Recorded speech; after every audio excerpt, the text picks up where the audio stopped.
कलकत्ता से किशन राघानी एस्ट्रो के पीआर। आज मैं आपको केतु की कथा सुना रहा हूँ। केतु जो ग्रह है, राहु और केतु, जिसकी गर्दन भगवान हरि विष्णु काटी थी और गर्दन राहु कहलाता और बॉडी केतु कहलाई थी। तो आज मैं आपको केतु की कथा पाणिनि महर्षि ने ये बताई थी। पाणिनि महर्षि ने शिव की आराधना की थी, शिव को प्रसन्न किया था। तब शिव जी ने 14 बार डमरू जल बजाया। उससे पृथ्वी की रचना और सभ्यता की शुरुआत हुई। एक कथा ये है। इसमें ये बताया गया है कि केतु बहुत ही प्राचीन ग्रह है। माना सृष्टि के बनते ही ये राहु केतु आ गए थे। ये केतु यमराज के हिसाब रखने वाले चित्रगुप्त का प्रतिनिधि है। इसका 2 राशियों पर स्वामित्व है, मीन और वृश्चिक। मीन मोक्ष कारक होती है। केतु मीन में आता है, माना आपकी मोक्ष का रास्ता खुला हुआ है। मीन का जल पर अधिकार होता है और ब्रह्मांड में सबसे पहला जीव मछली ही बनी थी, तो इसीलिए केतु यहाँ बहुत अहमियत रखता है। वृश्चिक राशि दूसरी है केतु की। यह पृथ्वी पर बसे जीवों पर अधिकार होता है इसका।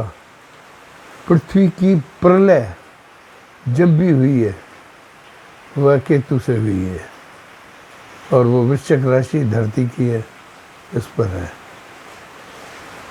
राहु जो केतु का दूसरा साया है, वह भूत प्रेत पिशाच इन सब का मालिकाना हक रखता है, और सब भगवान शिव से आए हैं। इनका देवता ही महादेव है।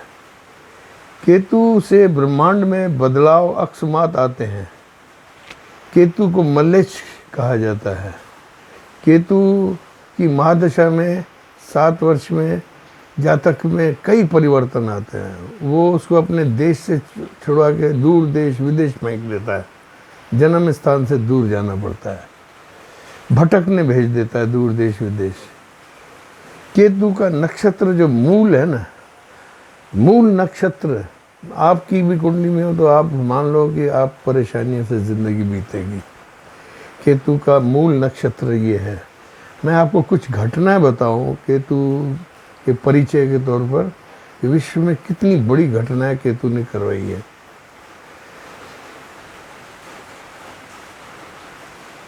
इसने विश्व में अचानकता और बदलाव केतु ने मूल नक्षत्र में ही लाया है। ये अचानक दुनिया की 8 गुना परेशानी बढ़ा देते हैं। हिरोशिमा नागासाकी पर जो परमाणु हमला हुआ था वह मूल नक्षत्र में हुआ था। केतु को चंद्रमा का डार्क साइड ऑफ मून बोलते हैं। मूल नक्षत्र होता है वो। मानो जब चंद्रमा फेल होता है तब मूल शुरू होता है। भगवान श्री राम ने जब रावण का वध की सोची तो उन्होंने भी मूल नक्षत्र का इंतजार किया था और धूमकेतु से उनका वध किया था। शकुनी शास्त्र में शकुनी माना शनि प्लस केतु। शकुनी इससे बना है, जो मामा था ना इनका शकुनी महाभारत का, तो वह भी मूल नक्षत्र की पैदाइश है। केतु अगर इसमें अशुभ हो जाए तो जातक जुआरी शकुनी की तरह वाद विवाद करने वाला, बात में से बात निकालकर बात से बात टालकर बात पे पहुंचने वाला।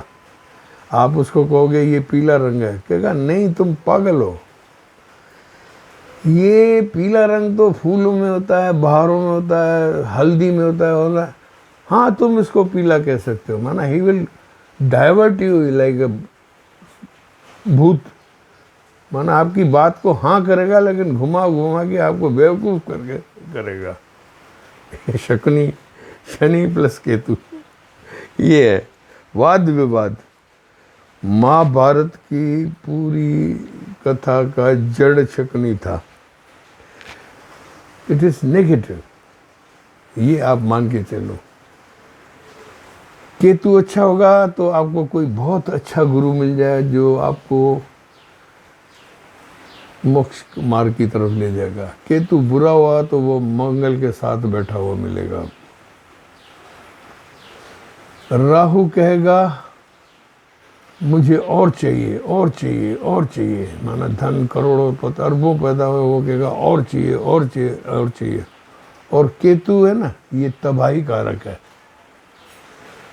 शनि मंगल क्रूर में सांप की गर्दन राहु बोलते हैं और उसकी पूंछ केतु कहलाती है। राहु पिछले जन्म में आपने जिस चीज़ की कदर नहीं की थी, इस जन्म में उसकी प्यास बढ़ाता है आपकी।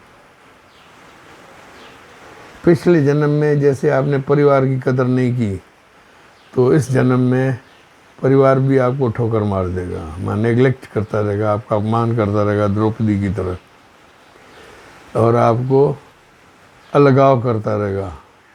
और ये मोक्ष भी नहीं देना चाहता है राहु। राहु तो ऐसा होता है जो केतु का काउंटर पार्ट होता है, गर्दन वाला। वो तो आपको रेगिस्तान में भटका के पानी भी नहीं पिलाने वाला है राहु। केतु पिछले जन्म में जातक ने जिस चीज़ का अति भोग किया था, उन चीज़ों से वह उकता कर दरवेश बनकर इस धरती पर आया है। माना सब काम करके 100 चूहे खाकर बिल्ली हज को चली। ये पिछले जन्म के 100 चूहे खाया हुआ है केतु। ये जब अब अगर फेवर में हो तो अचानक धन आ जाएगा आपके पास, लॉटरी खुल जाएगी। वो रिक्शे वाले की 5 करोड़ की लॉटरी खुल गई। ये केतु अकस्मात करता है, समझे। इसको भोग करके आया है तो इस जीवन में ये मोक्ष के रास्ते ढूंढता है कि मैं थोड़े ईश्वर के शरण जाकर फिर मैं जन्म नहीं लूँ। ये जातक ऐसे हो जाते हैं। और केतु ऐसी चीज़ है, भाई ज़मीन अपन खोदते हैं ना, फट से पानी आ जाता है। तो केतु के लिए मोक्ष इतनी सरल है।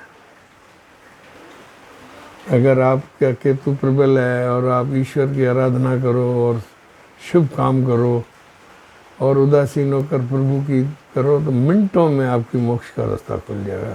केतु मोक्षदायी है। भाई जैसे हल्की ज़मीन खोदते पानी आ जाए ना नदी किनारे, ऐसे ही मोक्ष देता है केतु, सरल। आशा है आपको आज का संज्ञान में समझ में आया होगा। केतु एक बहुत दरवेश ग्रह है। भगवान हरि विष्णु ने इसको ऊपर स्थापित किया था और ये इंट्यूशंस का महारथी है। जिसका केतु प्रबल होगा ना, उसको आने वाली घटनाओं की पूर्व सूचना मिलती है। बड़े बड़े ज्योतिषी केतु जिनका 4th हाउस में होता है वो बनते हैं। वो जो प्रेडिक्शंस करते हैं दुनिया भर में वो होती हैं और उनका सम्मान होता है ज्योतिषियों का। केतु असाधारण ग्रह है। यह आपको अचानकता में अर्श से फर्श, फर्श से अर्श तक ला सकता है। ये आप ध्यान रखो। आज का संज्ञान केतु कथा का पूर्ण हुआ। आशा है आपको पसंद आया होगा। आप मेरे चैनल को सब्सक्राइब करें प्लीज़। God bless you.